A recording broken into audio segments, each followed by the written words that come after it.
Buenas tardes a todos. Tengo el placer de estar aquí sentado hoy con dos colegas de primerísimo nivel. Somos 3 traductores. Estoy francamente sorprendido por la cantidad de gente que una conversación sobre traducción ha traído hoy aquí hasta el pabellón de Macondo.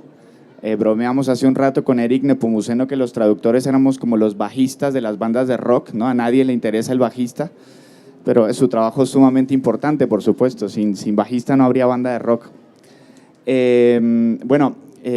Como decía antes, nos acompañan Eric Nepomuceno, traductor de García Márquez y entre otros autores latinoamericanos a la lengua portuguesa, al portugués de Brasil, y Fenye, espero pronunciarlo adecuadamente, bueno, hice lo mejor que pude.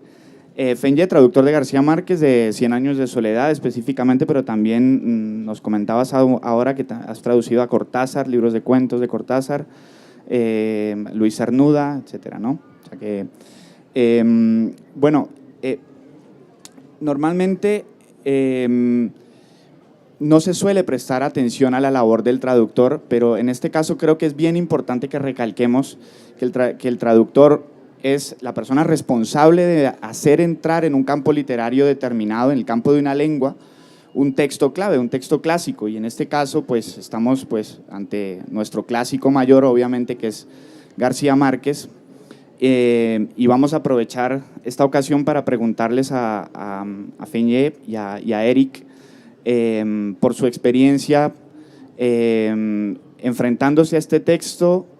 Inicialmente, digamos, su experiencia como traductores, cómo abordaron el proceso de traducción y con qué dificultades se encontraron, por supuesto. No sé quién querría empezar, podría empezar, Eric. ¿Aló? Sí, perdón. Yo quiero empezar, Juan, haciendo una pequeña corrección. Yo no soy traductor.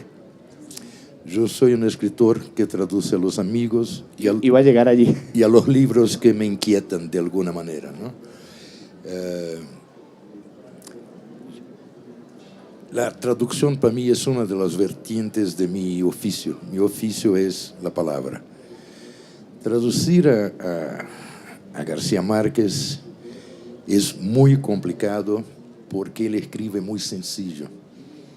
Parece una obra volcánica, un temblor de tierra, un terremoto, pero no. Hay mucha poesía en lo que él escribe.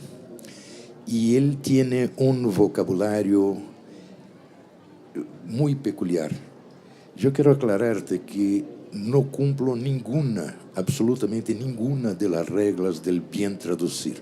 Por ejemplo, yo nunca leo antes el libro. Yo lo leo mientras lo traduzco. Yo creo que traducir es mirar el paisaje desde adentro y no desde la ventanilla del tren, ¿no? Y entonces, entrar en el texto del Gabo es algo que te requiere escuchar voces. La mejor manera, por ejemplo, cuando yo traduje Vivir para contarla, yo no daba con el tono, me parecía frío.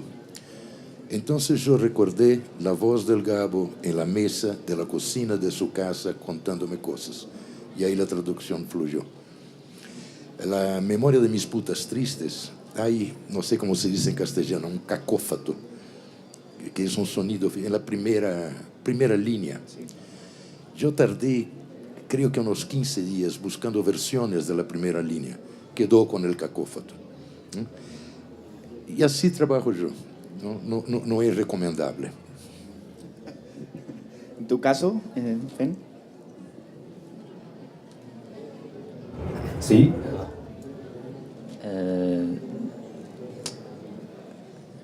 Traducir una obra como 100 años de soledad es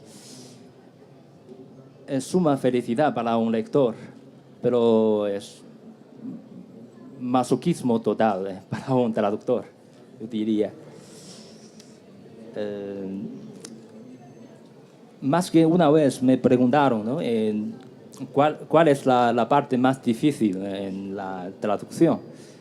Y yo siempre digo, desde la primera palabra hasta la última. Porque para mí es un conjunto, es un mundo independiente.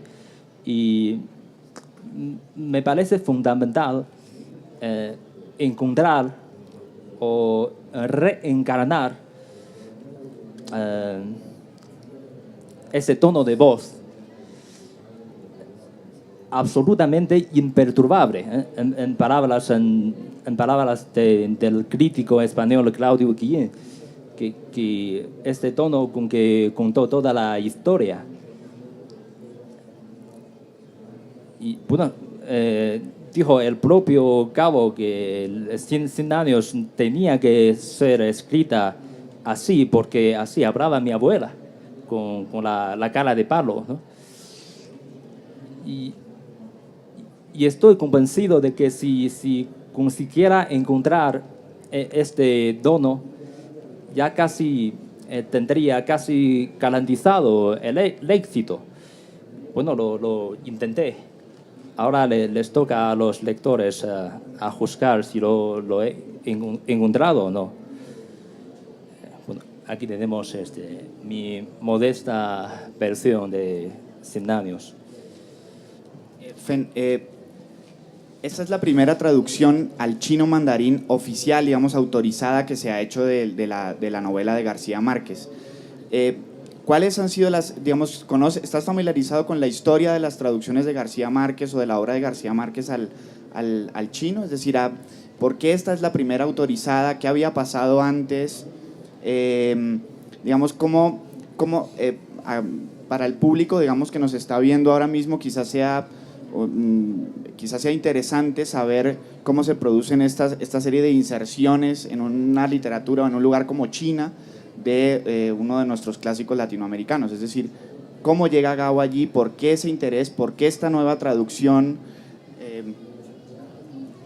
Sí, por cierto, es que la traducción de Gao, especialmente la de 100 años de soledad, ya, digamos, ha formado parte de la literatura contemporánea china, porque hoy en día todavía hay muchos testigos que guardan cierta nostalgia por los años 80, esa época, esa, digamos, edad de oro, cuando tradujeron no solo a Cabo, sino también a otros autores latinoamericanos, Rulfo Borges, Carpentier, Asturias. Pero todo eso se debe a una noticia, ¿no? El invierno del 1982, ¿no? Que la llegada de la noticia de que un colombiano ganó el Premio Nobel de Literatura. Es como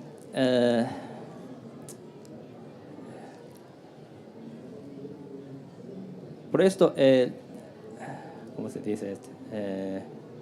No, es que yo estoy un poco en blanco.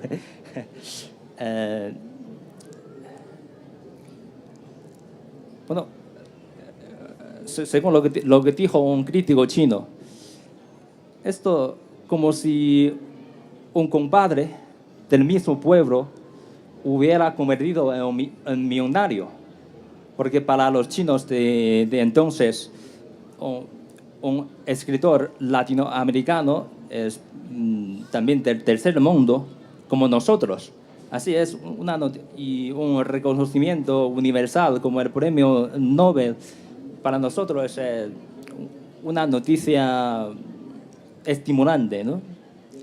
Y luego Cabo y sus 100 años de soledad han sido fuentes de la angustia de las influencias para casi toda una generación de escritores chinos, ¿no? En términos como Mo Yan, ¿no? Que es muy Mo Yan, conocido. Yu Hua y Su Tong y Zha Xidaba, sí, especialmente Mo Yan, el premio Nobel chino. Sí. El año, hace 4 años, en la presentación de mi versión de 100 años, tuve la oportunidad de escuchar al propio Moye hablando de su experiencia, ¿no? Que caramba, dijo Moye, esta fue la primera palabra que se me escapó de la boca al leer las primeras líneas de 100 años, muchos años después. La novela también se escribe así. Y eso liga muy bien con lo que nos estaba contando Eric hace un rato, de esta especie de aproximación a la traducción que obviamente no tiene que ver solamente como con unos rigores técnicos que puede parecer una cosa como casi informática, ¿no? No, sino que tiene que ver precisamente como con la manera en que nos dejamos afectar por una lengua extranjera y cómo esa manera de dejarnos afectar por la lengua extranjera empieza a influir en nuestra propia lengua, ¿no? Empieza a afectar la propia lengua, empieza a transformarla desde dentro. Y yo creo que esa es la parte que a mí, es decir, yo soy también traductor y escritor, pero me interesa, para mí son parte del mismo trabajo, ¿no? Son parte de la misma disposición hacia el lenguaje, ¿no? Es una disposición creativa, es una disposición sobre todo de atención y de escucha. Pero hablando de esto, yo quería preguntarle a Eric, digamos, García Márquez siempre elogió muchísimo tu traducción. De hecho, él tiene un texto en el que habla bellezas de tu traducción, dice que es la mejor que ha leído, una cosa así. Y quería saber, Eric, ¿cómo fue recibido en Brasil y qué impacto tuvo esa traducción tuya? ¿Cómo entró al campo literario brasileño Cien años de soledad? Mira, había una traducción anterior que al Gabo no le gustaba absolutamente nada. ¿Por qué? Yo nunca lo había leído esa traducción. Yo leí cuando terminé la mía. Y es muy irregular. Hay grandes aciertos, brillantes aciertos, y hay errores del tamaño de un hipopótamo, ¿no? Sobre todo quiebra el lenguaje del Gabo. Rompe con él. El Gabo era muy curioso. Yo cada vez que iba a traducir algo de él, lo llamaba o nos veíamos, él me decía: no me consultes para nada nunca. Haga una buena traducción. No me moleste, porque basta ya los traductores de medio mundo que me consultan con estupideces. Yo la verdad lo consulté una sola vez en los 12 cuentos peregrinos. ¿Por qué? Porque había palabras de doble sentido y eso podían cambiar el cuento del humor para una cierta nostalgia. Yo soy, como soy muy moderno y acompaño mucho las nuevas tecnologías. Bueno, más o menos, yo acompañé muy bien las nuevas tecnologías hasta la Coca-Cola en lata y el fax. Todo lo que vino después es un asombro que no trato de entender. Yo le mandé un fax al Gabo y eran 8 preguntas. Y él me contestó, lástima que el fax se apaga con el tiempo, ¿no? Yo no sé cómo hizo, porque él me contestó en el mismo fax con su letrita y me mandó de regreso. Y era así: vete al diccionario 8 veces. Ahí yo hice una xerox, una fotocopia del fax y le dije: vete a la mierda, y mandé de regreso. Porque no me ayudó nada, yo no sabía. Entonces di la interpretación que me parecía la adecuada. Hay cosas en la traducción en general. Por ejemplo, yo estoy revisando ahora la traducción que hice de Rayuela de Cortázar. Fue la peor de todas. ¿Por qué? Yo solo logré traducir ese libro escuchando a Astor Piazzolla, porque hay una mezcla de tango y jazz en Cortázar, ¿no? Entonces yo no aguanto más escuchar a Astor Piazzolla, porque fueron como 4 años escuchándolo mientras traducía. ¡Qué tortura! No, una dulce tortura, ¿no? Con el Gabo la cuestión era la cosa poética. Para hacer esa traducción de 100 años de soledad yo tuve que olvidar el libro. Lo olvidé totalmente. Y descubrí un otro libro, Por ejemplo, hay una carga de erotismo que yo no me había percatado en mis lecturas anteriores. Hay una tristeza. El Gabo era muy triste. Entonces, la única manera es esa, es de acercarse al autor. Yo creo que para traducir no basta con conocer el idioma. Tú tienes que conocer el mundo, porque el humor de un colombiano es distinto del humor de un guatemalteco o de un mexicano, ¿no? O sea, y también el mal humor. Entonces, como por suerte yo desde muy joven circulo por América Latina, entonces el oído se acostumbró con eso, ¿no? De las traducciones todas, el primer libro que yo traduje del Gabo era un libro periodístico, La aventura de Miguel Litín clandestina en Chile. Lo hice, bueno. El segundo fueron los cuentos. Y ahí hay una cosa curiosa. En un día de agosto del 81, yo en esa época trabajaba como periodista, yo estaba volviendo de Centroamérica, de Panamá, y Mercedes me llamó diciendo, mira, el Gabo está en cama, tiene una gripe, pero quiere hablarte con urgencia. Yo agarré el coche, fui a casa, me llevaron al cuarto del Gabo en pijamas, y él tenía efectivamente una gripe muy fuerte y quería saber todo de los funerales de Omar Torrijos. Me hizo contar 20 veces. Luego yo lo oí contando en televisión como si él tuviera estado allí, ¿no? Era un gran reportero. Cuando terminó la conversación, él hizo subir whisky con la exquisita excusa que es un gran combatiente de la gripe.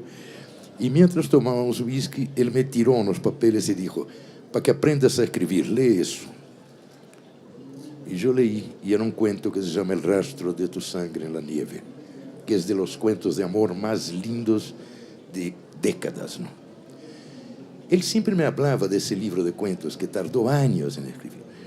Cuando el libro salió, yo llamé a la editorial en Brasil y dije, yo quiero traducir ese libro. Y me dijeron, no, ya tenemos un traductor. Yo dije, bueno, ok, hay un cuento que yo quiero traducir. Ese cuento es mío, yo lo traduzco, gratis, no me paguen, yo voy a traducir el cuento. Dijeron, no puede ser. Ahí yo hice una cosa muy fea, muy fea. Yo llamé a Carmen Balcells en Barcelona, que es amiga mía, fue mi agente. Yo le dije, mira, Carmen, necesito un favor. Llama al dueño de la editorial y dile que ese cuento lo tradujo yo, gratis. Bueno, con muy mal humor, el dueño de la editorial, que hoy es mi editor, me dijo, jugaste muy sucio. Yo dije, claro. Valía la pena. Claro, el cuento era mío. ¿No? Fue el primer libro de ficción del Gabo que yo traduje, de ahí las dudas esas, y fue mi primer premio de traductor, ¿no? Y a partir de ahí fue más o menos natural ir traduciendo todo el resto hasta llegar a lo que para mí fue la mayor emoción en 8 o 9 libros del Gabo, que es la última página del Vivir para contarla. Porque es muy raro declarar esa clase de amor a la mujer que está contigo hace 40 y tantos años, ¿no? Es de una belleza. Me emociona recordarlo. Ese día yo llamé al Gabo y le dije, mira, nunca más, ¿no? Porque me clavaste, me aplastaste, me hiciste llorar por la madrugada, desperté a Marta, que es mi mujer, fue un lío en mi casa, tú te metiste en mi casa. Y él se rió mucho, ¿no? Él siempre decía que nosotros dos teníamos matrimonios parlamentaristas, que éramos jefes de Estado y Mercedes y Marta jefes de gobierno. Entonces yo cuando le dije, mira, a Marta, ¿no? Me hiciste despertar a Marta. Bueno, entonces nunca es una relación profesional la mía de traductor. Yo empecé a traducir muy joven, salí de Brasil, sabía que iba a tardar años en volver, fui a vivir en Buenos Aires y empecé a conocer a escritores ahí. Entonces, traducirlos para antologías, para suplementos en Brasil, era una manera de que mis amigos en Brasil conociesen a los nuevos amigos, y así sigo todavía. Así sigo, yo traduzco por afecto. O a veces, como dije, algún autor, nunca conocía a Miguel de Unamuno, ni a Virgilio Piñero en Cuba, no, pero eran libros que me despertaban. Quiero contar una broma y luego escuchemos a Fen. Una vez yo acepté un encargo de traducción. Yo caminaba por una calle de Ipanema en Río y me encuentro con una amiga de mi hijo que tenía una pequeña y muy sofisticada editorial, y ella me dijo: uy, qué bueno verte, quiero encargarte una traducción. Y yo dije: no, gracias, estoy ocupado con mis cosas. No, pero te va a encantar. Yo dije: no, pero gracias. Es una novela porno. Aí eu mirei minha roupa e pensei: tan mal vestido ahora que me ofrecen traducir novelas porno, qué decadencia, ¿no? Y yo dije: pero ¿cómo así? Es de Pedro Almodóvar. Yo dije: para dentro, claro que es horrible la novela, es una porquería, pero era irresistible. Bueno, es un contraste, me imagino, con tu experiencia, digamos. Me interesaría saber cómo te haces traductor de español, cómo es tu relación con la literatura latinoamericana y específicamente con García Márquez. Bueno, yo tengo que confesar que le tengo mucha envidia a nuestro colega brasileño, pues, no solo por su relación cariñosa, ¿no?, con Cabo en persona, sino también por su privilegio, digamos, lingüístico, porque es sabido que el portugués y el español son lenguas hermanas, pero en mi caso el chino es otra cosa. Es un sistema totalmente distinto. ¿Nos podrías leer cómo se dice 100 años de soledad en chino? ¿Cómo suena? Con mucho gusto. 百年孤独, 4 caracteres, 4 ideogramas, y como chino es un idioma monosílabo, así que 4 caracteres, 4 sílabas. 百年孤独, 百 es 100, 年 es año, 孤独 es soledad. Así que 100 años de soledad, 百年孤独. ¿Y soledad lo dejaste o sea, como suena igual? O sea, ¿no tradujiste la palabra soledad? Ok. Sí, sí. Okay. Sí, Sí, perdón, fue una equivocación. Continúa, por favor.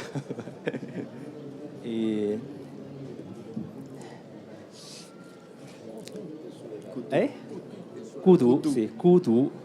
Bueno, tenemos 4 tonos. Ku, gu, gu, gu, kudu. Ku es primer tono y tu es segundo.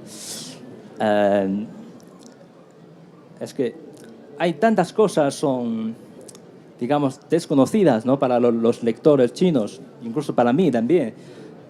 Y pero la cosa buena es que aprendí muchas cosas en el proceso de la traducción. Por ejemplo, yo no conocía la palabra ñame, pero ahora sí, pero antes no. Es que, por cierto, tenemos algo parecido en China, pero no es lo mismo. Y también otras cosas como con los dedos cruzados, o el mar de ojo, y ¿qué más? Incluso la palabra cachaco. Y mamar gallo. Ah, sí. También. Sí, mamagallismo, sí. Sí, también. ¿Y qué más? Ah, sí. Y uno de los retos consiste precisamente en, digamos, un código cultural, el juego de palabras. En la novela, frente al primer corregidor de Macondo, ¿cómo se llama? Don Apolinar Moscote, José Arcadio Buendía dijo: no necesitamos ningún corregidor porque aquí no hay nada que corregir. Pues claro, le he dado muchas vueltas, ¿no? para no perder la gracia, ¿no?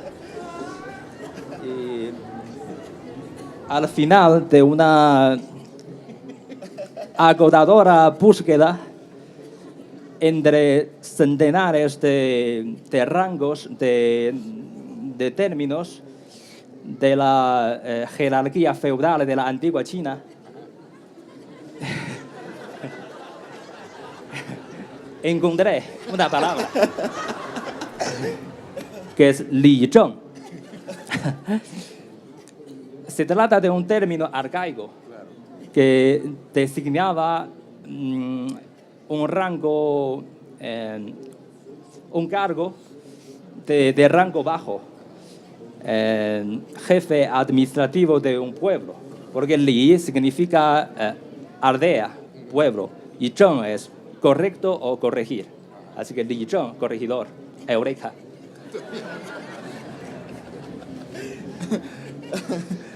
Un aplauso, por favor. Eso es un traductor.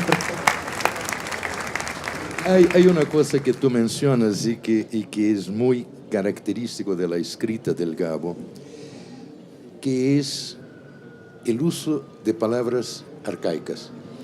Yo recorro muy poco el diccionario, no hay ningún buen diccionario portugués, español o portugués. Entonces yo cuando recurro al diccionario es el Larousse, español, etc. Pero no siempre está la sonoridad en portugués. Y me di cuenta, buscando en diccionarios brasileños, palabras exactamente iguales a las del castellano, con la observación arcaico, ¿no? Y ahí mantiene la sonoridad. Incluso cuando descubrí eso, me ahorré mucho trabajo, porque ahora voy directo al diccionario brasileño, cuando es el Gabo, ¿no? ¿Tú qué pusiste en corregidor?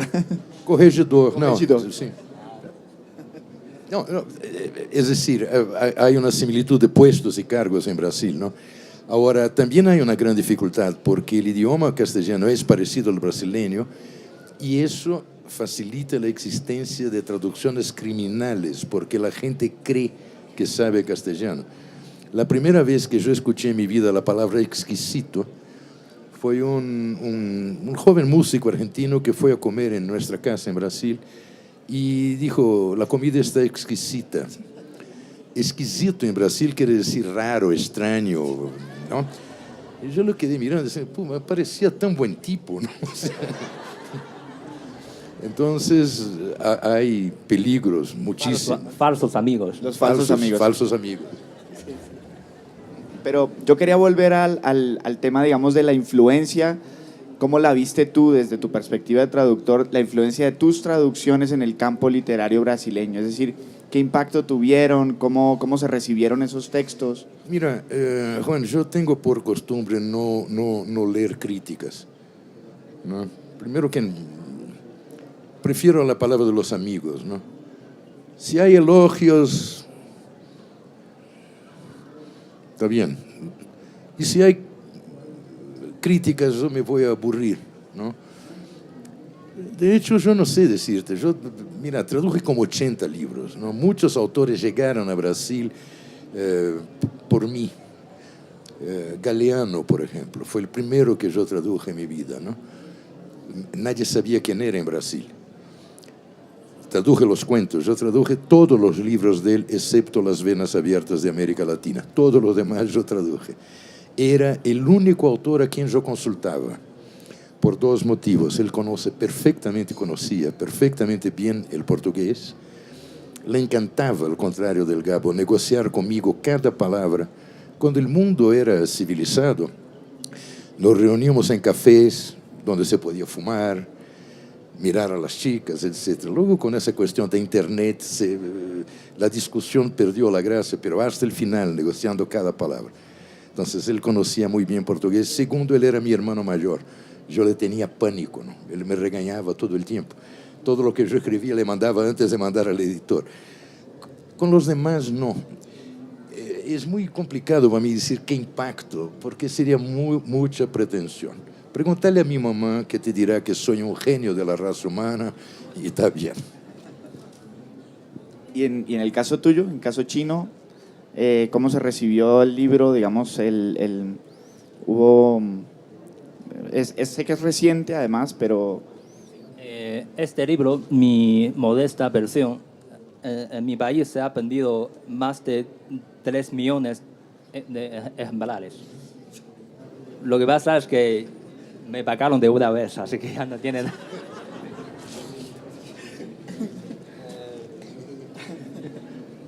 Bueno, como lo dije, es, ha dejado la influencia muy profunda, ¿no? Para más que una generación de los escritores chinos, porque a partir de los años 80, 90, hubo tantos escritores chinos y aficionados de la literatura que imitaron el famoso inicio de la novela. Es que empezaron su propio relato con muchos años después y algo así. Y por eso los críticos denominaron este fenómeno como gramática de 100 años.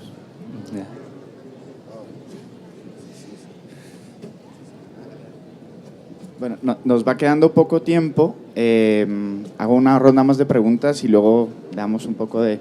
Quería como cerrar unas cuantas ideas. Primero, pues, sí, ahora en un ratito te paso. Y dos, que hay mucha gente que quiere preguntarles. Pero bueno, no, para cerrar sencillamente que de verdad pocas veces tenemos la oportunidad de tener como a los que abren la puerta de un clásico a otro idioma, algunos muy remotos, idiomas muy remotos, otros idiomas más bien hermanos. Y bueno, no, vamos a aprovecharlos más bien porque creo que me están señalando que queda muy poco tiempo. Si quieren le pasamos al señor que está allá al fondo del micrófono, si puede ser posible. ¿Puede ser?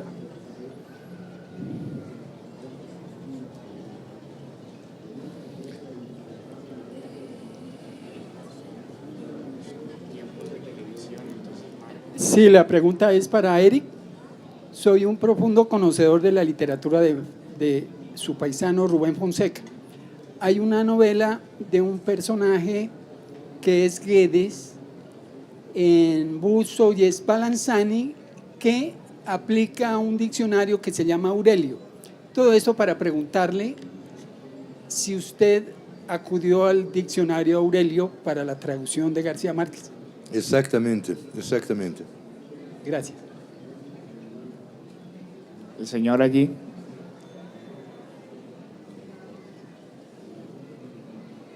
Gracias. Pregunta para Fanjen.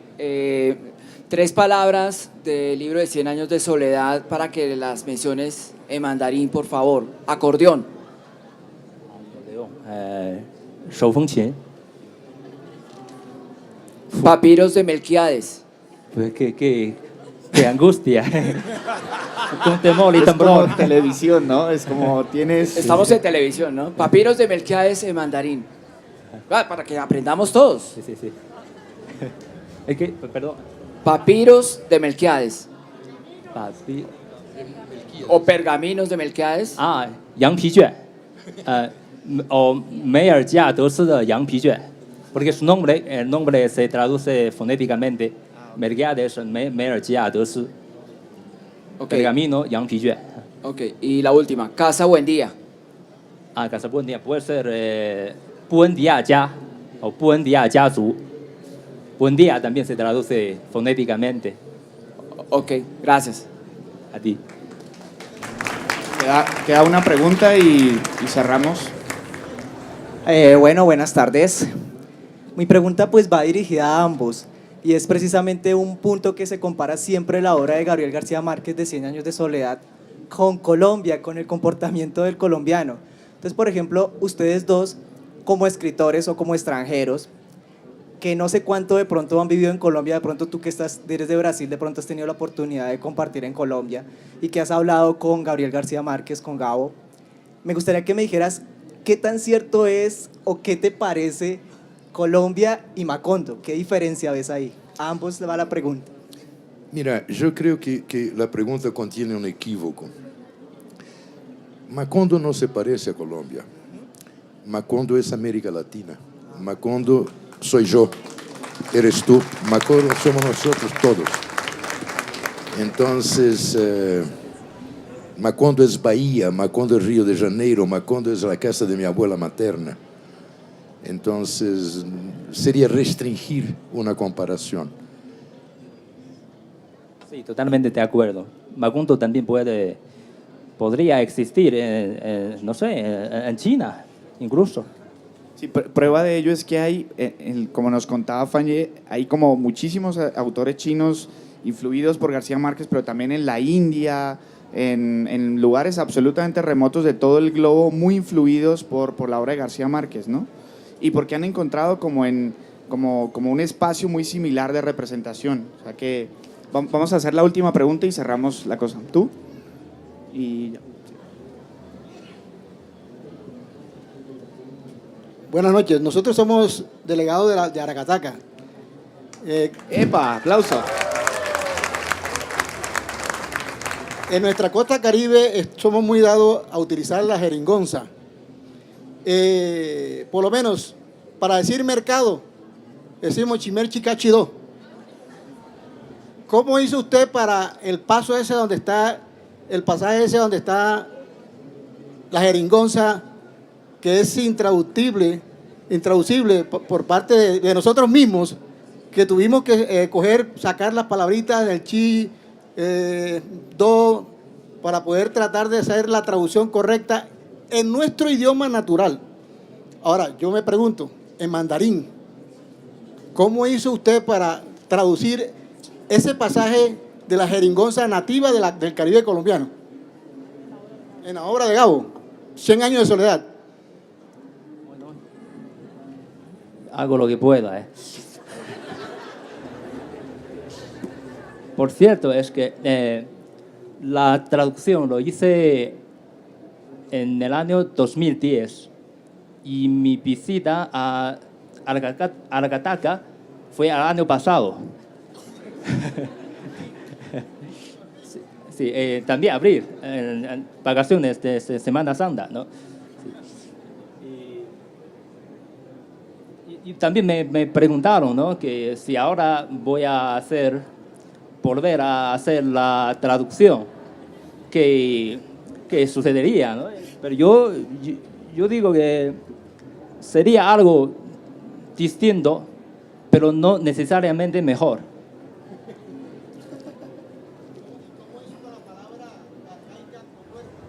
Arcaiga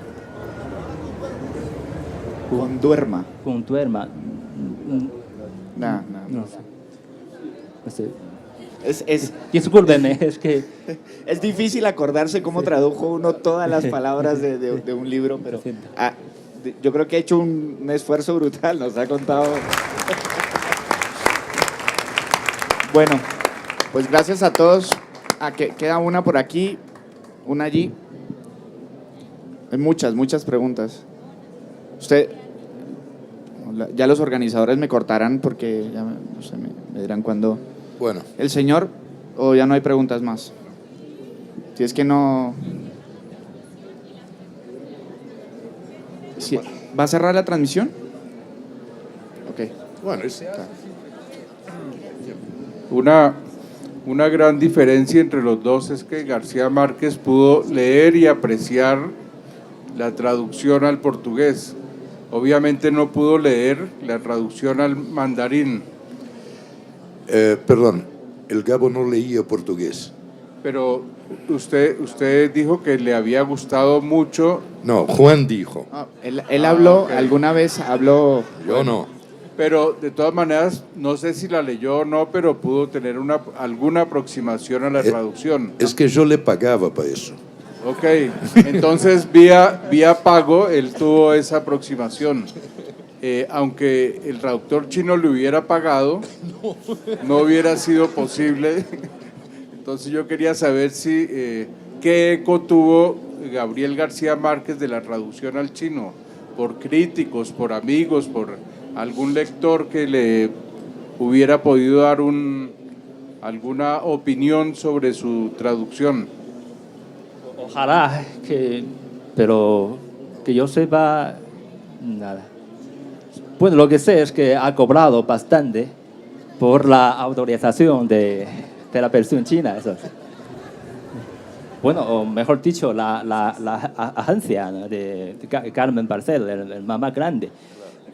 Pero lo siento.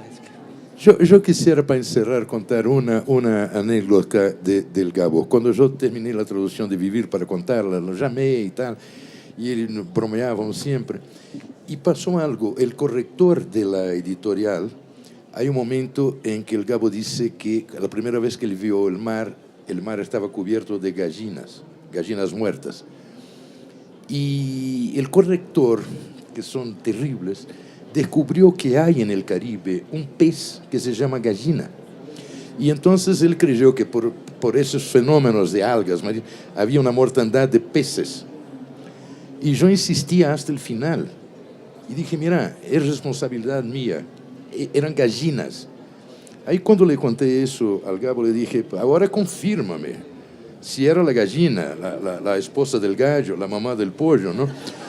Y él me dijo, ¿sabes que el corrector tenía razón? Y yo dije, no, Gabo, me clava, me matas. No en eso. Es que no era un mar cubierto de gallinas, había 5 o 6. Yo soy muy mentiroso. Y fue a ver, y luego me llamó, y hay un pez gallina. Y ahí, hablando otras cosas del libro, yo le pregunté, ¿y qué son los cuadernos de Calella? Calella es una ciudad de la costa catalana. El Gabo vivió muchos años en Barcelona. Él dijo, no, eso no está en el libro. Yo dije, claro que está. No está. Yo dije, bueno, espera, tú llamas, tú tienes más dinero que yo voy a buscar en el libro. Y busqué, y dije, aquí está, no sé qué, os cadernos de Calella. Él dijo, ¿cómo lo dejaste? Yo dije, cadernos de Calella. ¿Y eso qué quiere decir en portugués? Yo dije, nada. Ay, menos mal, porque en castellano tampoco.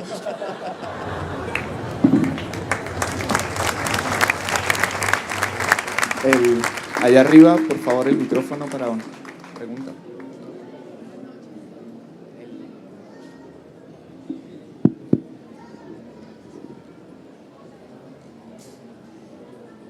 Buenas noches. Para ustedes mi pregunta. Usted dice que conoció Aracataca hasta el 2010. Antes de hacer la traducción y bueno, cuando tuvo la oportunidad de leer la novela, ¿cómo se imaginó usted su Macondo? ¿Cómo era su Macondo en su mente antes de viajar y conocer?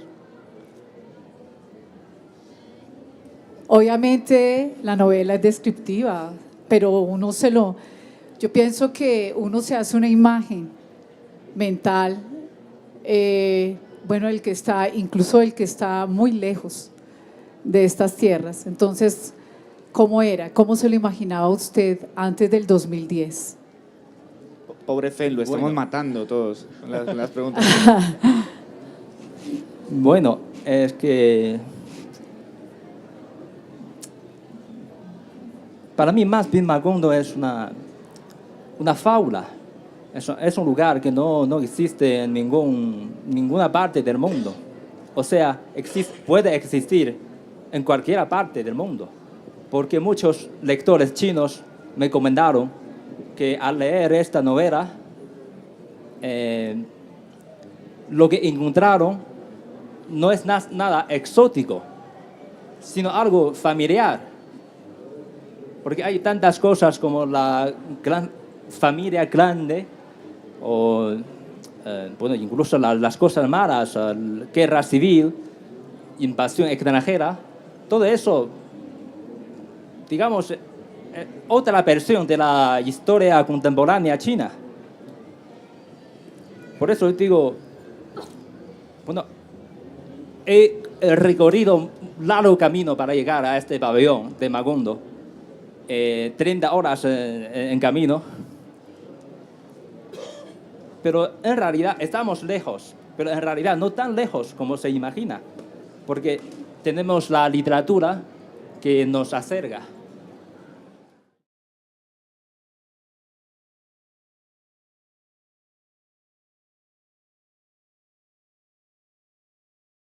¿Por qué esta nueva traducción? Sí, por cierto, es que la traducción de Gabo, especialmente la de 100 años de soledad, ya, digamos, ha formado parte de la literatura contemporánea china, porque hoy en día todavía hay muchos testigos que guardan cierta nostalgia por los años 80, esa época, esa, digamos, edad de oro,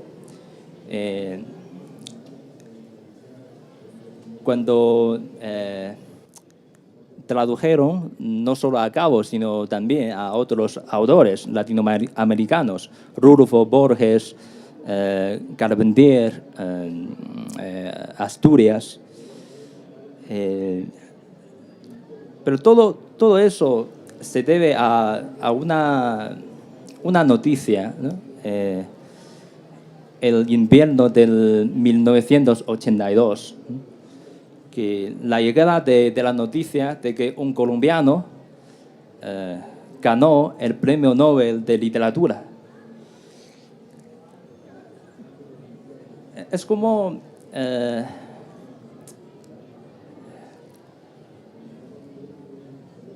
por esto, ¿cómo se dice esto? No, es que yo estoy un poco en blanco.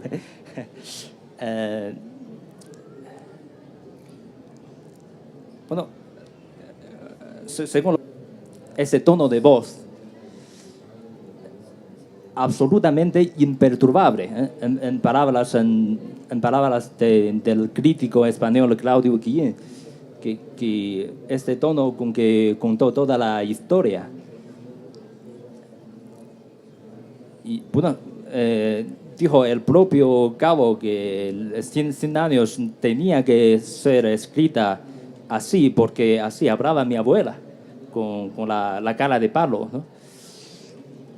Y estoy convencido de que si consiguiera encontrar este dono, ya casi tendría casi garantizado el éxito. Bueno, lo intenté. Ahora les toca a los lectores a juzgar si lo he encontrado o no. Bueno, aquí tenemos mi modesta versión de 100 años. Esta es la primera traducción al chino mandarín oficial, digamos, autorizada que se ha hecho de la novela de García Márquez. ¿Cuáles han sido las, digamos, estás familiarizado con la historia de las traducciones de García Márquez o de la obra de García Márquez al chino? Es decir, ¿por qué esta es la primera autorizada? ¿Qué había pasado antes? Digamos, para el público, digamos, que nos está viendo ahora mismo, quizás sea interesante saber cómo se producen esta serie de inserciones en una literatura o en un lugar como China de uno de nuestros clásicos latinoamericanos. Es decir, cómo llega Gao allí, por qué se interesa.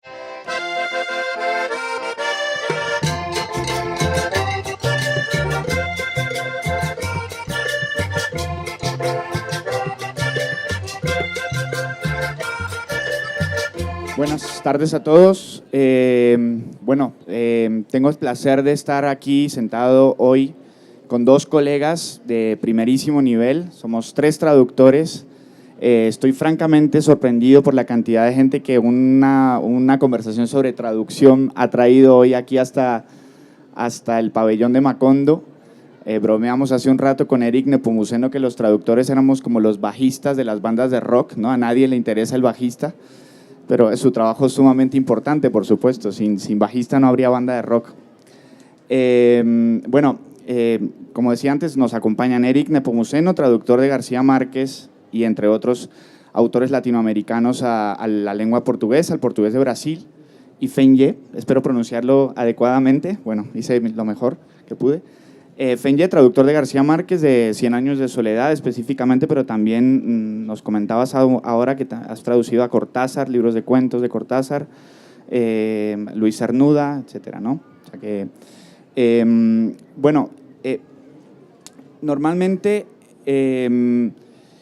no se suele prestar atención a la labor del traductor, pero en este caso creo que es bien importante que recalquemos que el traductor es la persona responsable de hacer entrar en un campo literario determinado, en el campo de una lengua, un texto clave, un texto clásico, y en este caso pues estamos pues ante nuestro clásico mayor, obviamente, que es García Márquez, y vamos a aprovechar esta ocasión para preguntarles a Feñé y a Eric por su experiencia enfrentándose a este texto inicialmente, digamos, su experiencia como traductores, cómo abordaron el proceso de traducción y con qué dificultades se encontraron, por supuesto.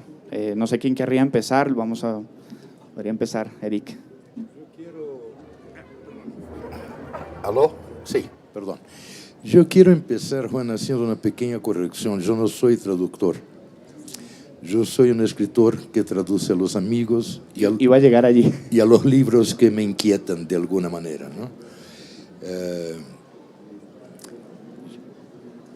La traducción para mí es una de las vertientes de mi oficio. Mi oficio es la palabra.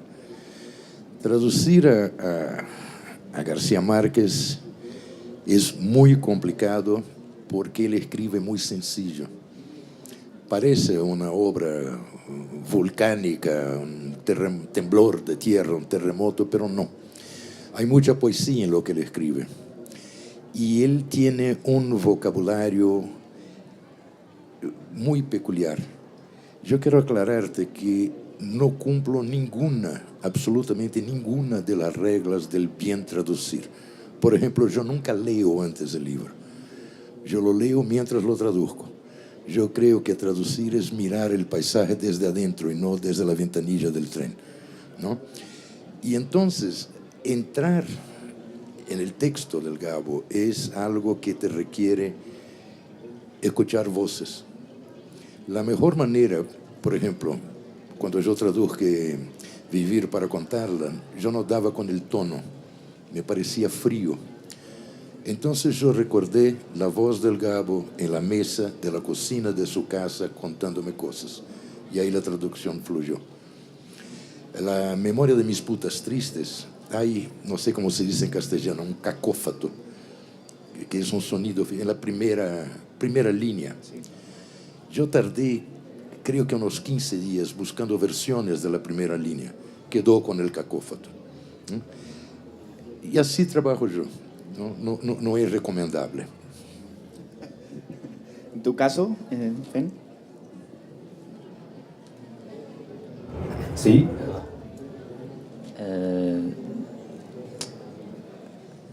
Traducir una obra como 100 años de soledad es suma felicidad para un lector, pero es masoquismo total para un traductor, yo diría. Más que una vez me preguntaron, ¿no? ¿Cuál es la parte más difícil en la traducción? Y yo siempre digo, desde la primera palabra hasta la última. Porque para mí es un conjunto, es un mundo independiente.